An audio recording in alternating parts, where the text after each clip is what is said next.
Il y a des jours qui semblent plus grands que nous. Des jours où l'on a l'impression que quelque chose, à l'intérieur de soi, est coincé entre ce que l'on doit faire et ce pourquoi on n'a plus l'énergie de lutter. Dans ces moments-là, beaucoup de personnes confondent la force avec la rigidité. Elles pensent qu'être fort, c'est ignorer la douleur, étouffer l'angoisse et continuer d'avancer comme si rien ne se passait. Mais les stoïciens voyaient les choses autrement. Pour eux, les jours difficiles ne sont pas une punition. Ce sont un terrain d'entraînement. Un entraînement de l'esprit, du caractère et de la conscience. Car c'est dans le chaos que ta direction est mise à l'épreuve. Et c'est lorsque tout devient lourd que tu apprends à t'alléger intérieurement. Aujourd'hui, je vais te montrer 2 choix stoïciens, pratiques et transformateurs, qui peuvent t'aider à traverser ce moment avec plus de clarté, plus de force et plus de paix. Tu n'as pas besoin de tout vaincre aujourd'hui. Mais tu dois cesser de te battre contre toi-même. Et choisir d'utiliser cette journée difficile comme le point de départ de ton prochain niveau de conscience. Si cela résonne en toi, écris dans les commentaires, aujourd'hui, je choisis de vaincre avec conscience. Je suis stoïcien. Et avant la première leçon, souviens-toi de ceci. Je te demande seulement 2 choses, mets un like à la vidéo et abonne-toi à la chaîne. Cela aide ce message à atteindre d'autres personnes qui méritent, elles aussi, d'apprendre à vaincre avec légèreté. Maintenant, commençons. Numéro 1. Priorise l'essentiel. Combien de fois as-tu dit oui par peur de décevoir les autres, pour finalement te décevoir toi-même? La vérité, c'est que beaucoup de personnes ne sont pas fatiguées parce qu'elles en font trop. Elles sont fatiguées parce qu'elles font ce qu'elles ne devraient pas faire. Tu dis oui à des invitations que tu n'as pas envie d'accepter, à des promesses que tu ne veux pas tenir, à des conversations qui ne t'élèvent pas, à des idées qui ne sont même pas les tiennes. Tu cèdes, tu t'adaptes, tu t'alourdis. Et quand tu t'en rends compte, il ne te reste plus ni le temps ni l'énergie pour prendre soin de ce qui compte vraiment, toi. Et ce n'est pas tout. Nous disons aussi oui à des émotions qui nous vident de l'intérieur, une colère qui nous consume pendant des jours, une euphorie impulsive qui nous éloigne de notre concentration, des distractions qui semblent inoffensives mais qui nous volent des heures de vie. Tout cela paraît insignifiant jusqu'à ce que cela s'accumule et devienne une routine. C'est alors que les mots de Sénèque nous frappent comme un coup de poing de réalité. Combien de choses ont été gaspillées? Des loisirs inutiles, des joies stupides, des désirs voraces et des conversations futiles. Il te reste bien peu de ce qui était réellement à toi. Et tu réalises que tu es en train de mourir avant l'heure. As-tu déjà réfléchi à la quantité d'énergie que tu dépenses dans des choses qui ne construisent rien? C'est pour cela que dire non est une forme d'amour de soi. Dire non n'est pas de l'égoïsme, c'est de la maturité. C'est choisir d'être fidèle à la vie que tu veux vivre, plutôt que d'être l'esclave des attentes des autres. Oui, certaines personnes s'éloigneront peut-être. Oui, tu cesseras peut-être d'être le gentil. Mais tu cesseras aussi d'être l'épuisé, l'absent à lui-même, celui qui passe sa vie à éteindre des incendies qui ne sont même pas les siens. Quand tu dis non à ce qui ne te sert pas, tu dis oui à ta paix, à ton temps, à ta direction. Imagine ton énergie comme un jardin. Si tu dis oui à toutes les mauvaises herbes, il ne reste plus d'espace pour ce qui doit réellement fleurir. Parfois, prendre soin de soi, c'est avoir le courage de tailler ce qui pousse en excès et étouffe l'essentiel. Alors respire profondément et demande-toi avec honnêteté, qu'ai-je besoin de refuser aujourd'hui pour me reconnecter à ce qui me fait vraiment du bien? Dire non est difficile au début, mais libérateur ensuite. Car celui qui apprend à se prioriser retrouve son centre. Et lorsque le centre revient, la vie retrouve son équilibre, et ta force reprend sa juste place, à l'intérieur de toi. Si cette leçon a résonné en toi, écris dans les commentaires, aujourd'hui, je choisis de dire non à ce qui m'éloigne de moi. Numéro 2. Maîtrise tes décisions. La tâche principale de la vie est simplement celle-ci, identifier et distinguer les choses, afin de pouvoir me dire clairement lesquelles sont externes, hors de mon contrôle, et lesquelles relèvent des décisions que je contrôle réellement. Épictète. Réfléchis-y avec moi. Combien d'énergie as-tu gaspillé à tenter de changer ce qui n'était pas entre tes mains? Tu essaies de plaire à quelqu'un qui ne veut pas être satisfait. Tu tentes d'éviter les imprévus. Tu cherches à faire revenir le passé. Tu essaies même de prédire l'avenir. Et tout cela ne fait que t'épuiser. Pendant ce temps, la vie continue de s'écouler. Et ce que tu pourrais réellement changer, ta routine, tes attitudes, ta manière de réagir, reste inchangé. Pourquoi? Parce que tu te bats sur le mauvais terrain. Les stoïciens appelaient cela la dichotomie du contrôle. Accepter ce qui est hors de ta portée et te concentrer sur ce qui dépend de toi. Tu ne peux pas contrôler la pluie qui annule un concert, mais tu peux décider si tu vas te plaindre toute la journée ou utiliser ce moment pour faire quelque chose qui t'apaise. Tu ne peux pas effacer les traumatismes du passé, mais tu peux choisir de ne pas les laisser définir qui tu es aujourd'hui. Tu ne peux pas forcer quelqu'un à t'aimer, mais tu peux arrêter de te modeler par peur du rejet. Et c'est l'une des transformations les plus puissantes qu'un être humain puisse vivre. Comprendre que ta force ne réside pas dans le fait de vouloir tout contrôler, mais dans la sagesse de choisir où placer ton attention. Pendant que beaucoup luttent contre ce qu'ils ne peuvent pas changer, toi, tu peux apprendre à maîtriser ce qui t'appartient vraiment, tes paroles, tes décisions, ta conduite et ta présence. Oui, cela demande de la pratique. Mais tout commence simplement. Aujourd'hui, regarde ta vie et demande-toi avec honnêteté, qu'est-ce que j'essaie de contrôler alors que cela ne dépend pas de moi? Et qu'est-ce que j'ignore alors que cela est réellement entre mes mains? Car lorsque tu changes ton point de focus, tes possibilités changent aussi. Et quand tu cesses de livrer des batailles que tu ne peux pas gagner, ton énergie revient, ton esprit s'apaise, et la vie commence à couler plus librement, parfois par des chemins qui te semblaient invisibles. Alors commence dès maintenant à mettre cela en pratique. Écris dans les commentaires, je choisis de me concentrer sur ce que je peux réellement transformer. Car la paix que tu cherches à l'extérieur commence à naître à l'instant même où tu reviens vers l'intérieur et où tu décides. Cela, je le lâche, cela, je le prends en main. Numéro 3. Libère ton esprit. Aujourd'hui, tout le monde veut une part de ton attention. Les algorithmes sont programmés pour te garder en train de faire défiler l'écran. Les applications sont conçues pour rendre ton cerveau dépendant. Les marques créent des désirs que tu ne savais même pas avoir. Et les médias, de leur côté, fabriquent de l'indignation, pas de l'information. Quel est le résultat?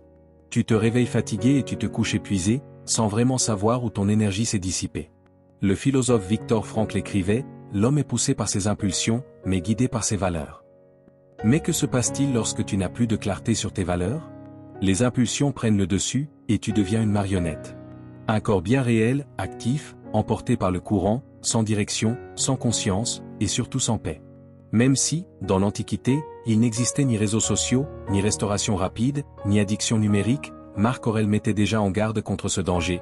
Comprends une fois pour toutes qu'il y a en toi quelque chose de plus puissant et de plus divin que ce qui provoque tes passions physiques et te manipule comme un simple pantin.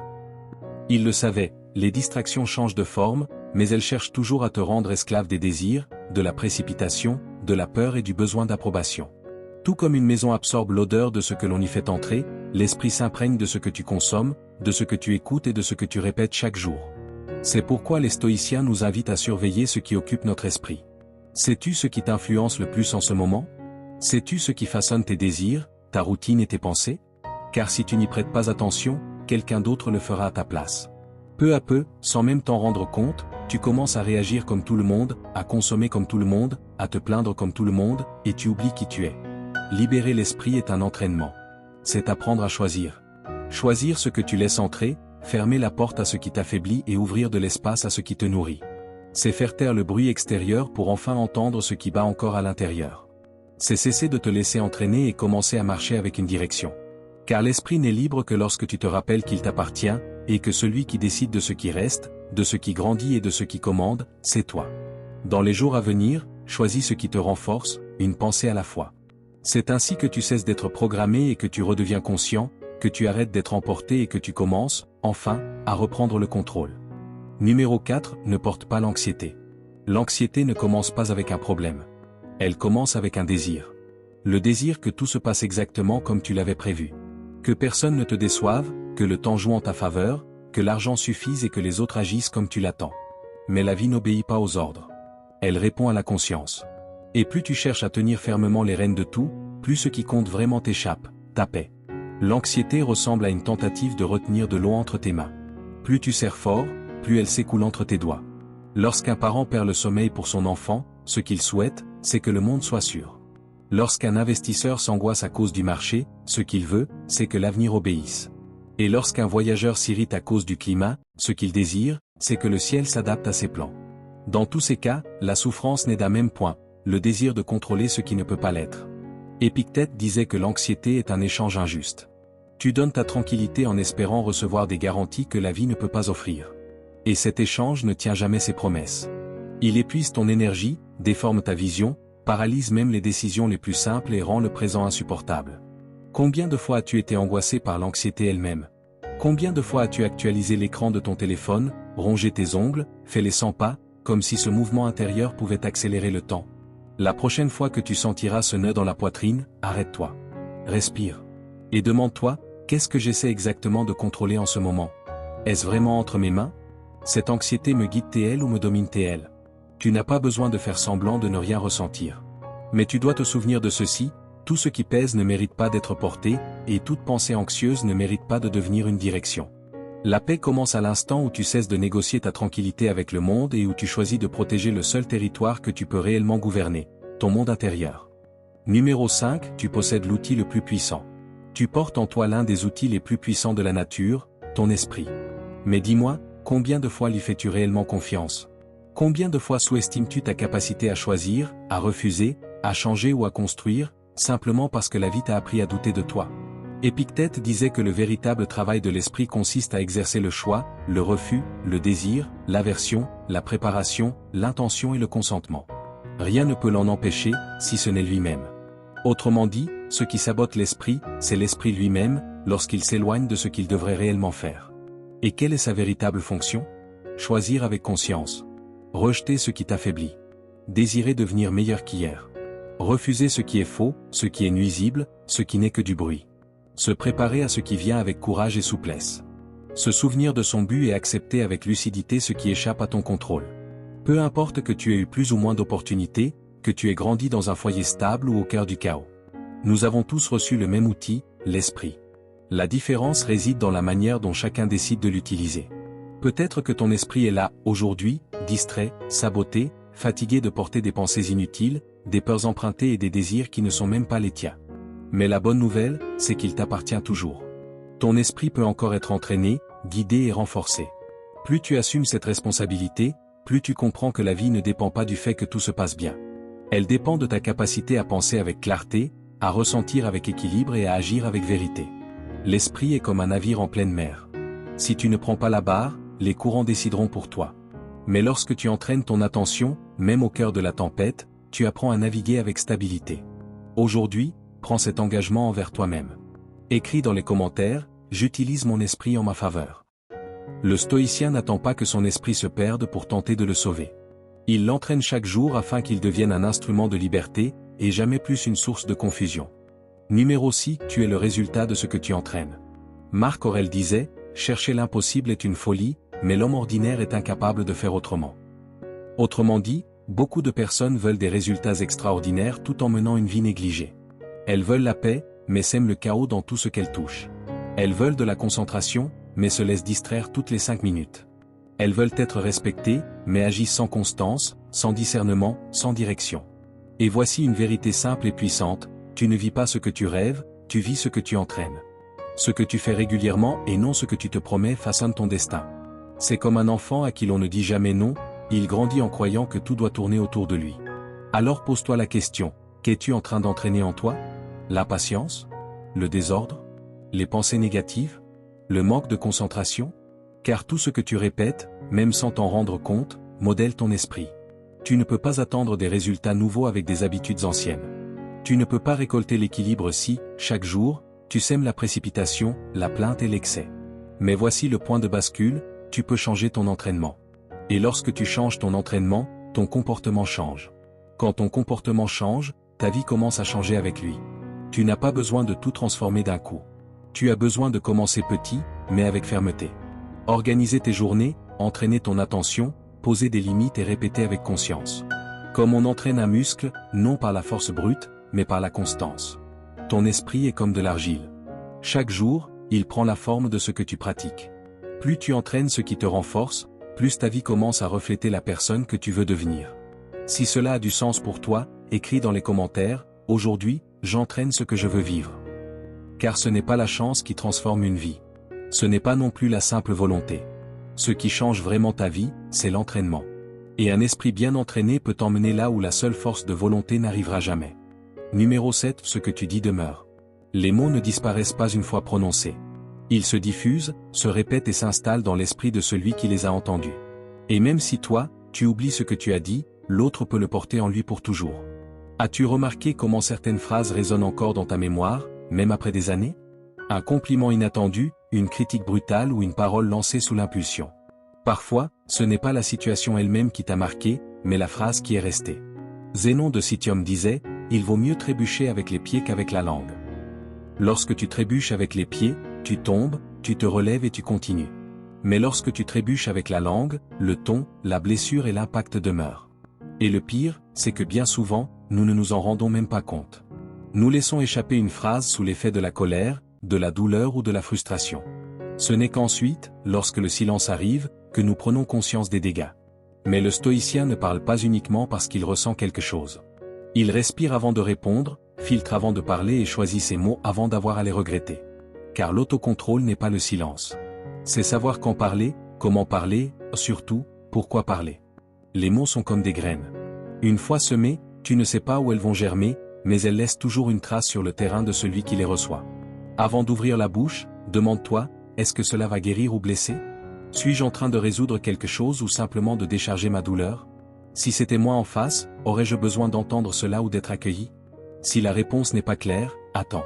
Car le silence est parfois le refuge entre l'impulsion et le regret. Platon disait, les sages parlent parce qu'ils ont quelque chose à dire.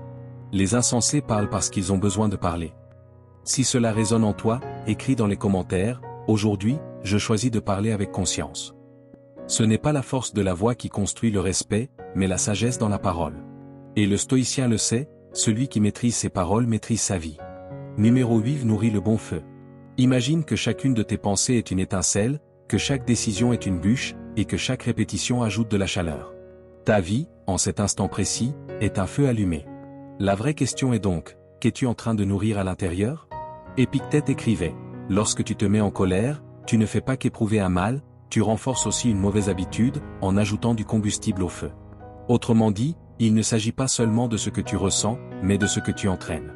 Ce n'est pas uniquement l'émotion du moment, c'est le schéma que tu renforces sans même t'en rendre compte. Tu pourrais penser qu'une pensée négative de temps en temps, une comparaison, une plainte lâchée au cours de la journée ne font pas vraiment de différence. Mais si, elles en font une. Car tout ce que tu répètes, tu le renforces, et tout ce que tu renforces, grandit. Pense à quelqu'un que tu admires, un athlète, un artiste, un leader. Ce que tu vois, c'est le résultat final, l'éclat. Mais ce qu'il a construit, ce sont les habitudes, ces répétitions invisibles, faites dans le silence, souvent sans applaudissements. C'est pour cette raison que Marc Aurèle disait, « Telles sont tes pensées habituelles, tel sera le caractère de ton esprit. » Au bout du compte, nous devenons ce que nous choisissons de nourrir chaque jour. Fais un exercice simple et observe ta routine avec honnêteté. As-tu nourri le courage ou la procrastination? La patience ou la colère? L'intention ou la distraction? L'esprit est comme un feu. Si tu ne le maîtrises pas, il brûle ce qui compte. Mais si tu le diriges avec sagesse, il réchauffe, éclaire et transforme tout autour de toi. À partir d'aujourd'hui, choisis avec plus de conscience le feu que tu décides d'alimenter. Car soit tu nourris ce qui te renforce, soit tu passes ta vie à entretenir ce qui te consume. Si cette leçon a résonné en toi, écris dans les commentaires, aujourd'hui, je nourris les bonnes habitudes. Car ce que tu répètes finit par devenir toi. Et l'habitude, lorsqu'elle est suivie avec intention, cesse d'être une simple répétition pour devenir un chemin, une identité, une liberté. Numéro 9, la vie te rend ce que tu enseignes, permets et répètes. Sénèque écrivait, les crimes finissent souvent par revenir à leur maître. Cette phrase n'est pas seulement une ironie, c'est presque une confession.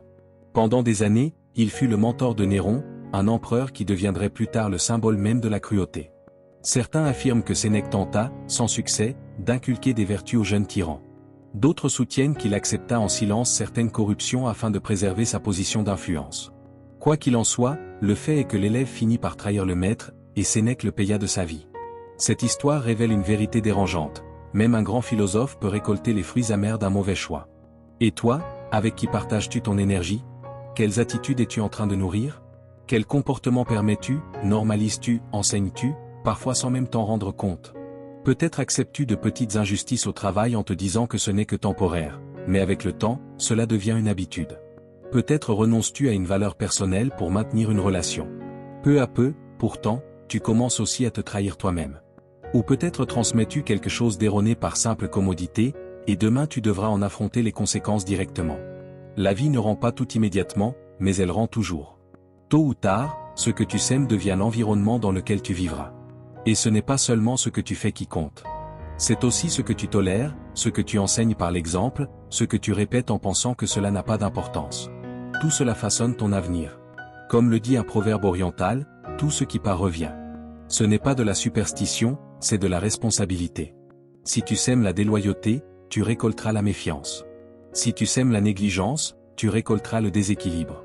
Mais si tu sèmes la vérité, l'intégrité et la présence, cela aussi commencera à germer autour de toi. Ne crois pas que tes actes soient invisibles. La vie observe et apprend de toi. Alors, avant de continuer ton chemin, regarde autour de toi et demande-toi, qu'ai-je été en train de semer dans mes relations, dans mes décisions, dans les espaces que je traverse? Car au final, personne n'échappe à la récolte. Pas même Sénèque.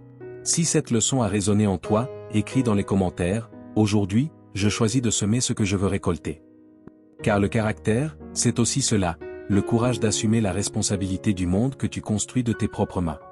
Numéro 10. Comment connaître ta force si tu n'as jamais été mis à l'épreuve? On ne découvre vraiment qui l'on est que lorsque tout va mal. Sénèque disait, je te considère malheureux parce que tu n'as jamais vécu de malheur. Tu as traversé la vie sans adversaire. Personne ne peut savoir de quoi tu es capable, pas même toi. Et il avait raison. Si la vie ne t'a jamais demandé de dépasser ton confort, comment pourrais-tu connaître ta véritable force? La vérité, c'est que les plus grands moments de croissance ne viennent presque jamais du calme. Ils viennent de la douleur, de la crise, de l'imprévu qui t'a forcé à te relever avec une force que tu ne te croyais même pas capable de mobiliser. Beaucoup de gens ayant traversé des périodes difficiles regardent en arrière et disent, c'est la meilleure chose qui ait pu m'arriver. Cela m'a fait devenir qui je suis. Ou encore, cela m'a montré que je pouvais le faire. Ils ne le disent pas parce que ce fut facile, mais parce que ce fut réel. C'est lorsque tu es mis à l'épreuve que ton essence se révèle. C'est là que tu découvres de quoi tu es fait. Pas à travers de jolies paroles, mais à travers les actes, la lutte et le dépassement de soi. Nietzsche disait, « Ce qui ne me tue pas me rend plus fort ». Et ce n'est pas une phrase de motivation vide de sens. C'est une vérité vécue par ceux qui ont touché le fond et ont décidé de revenir plus fort. Alors, si aujourd'hui tu fais face à une difficulté, ne la considère pas comme une punition. Voilà comme une forge. La vie ne cherche pas à te briser, elle cherche à te polir.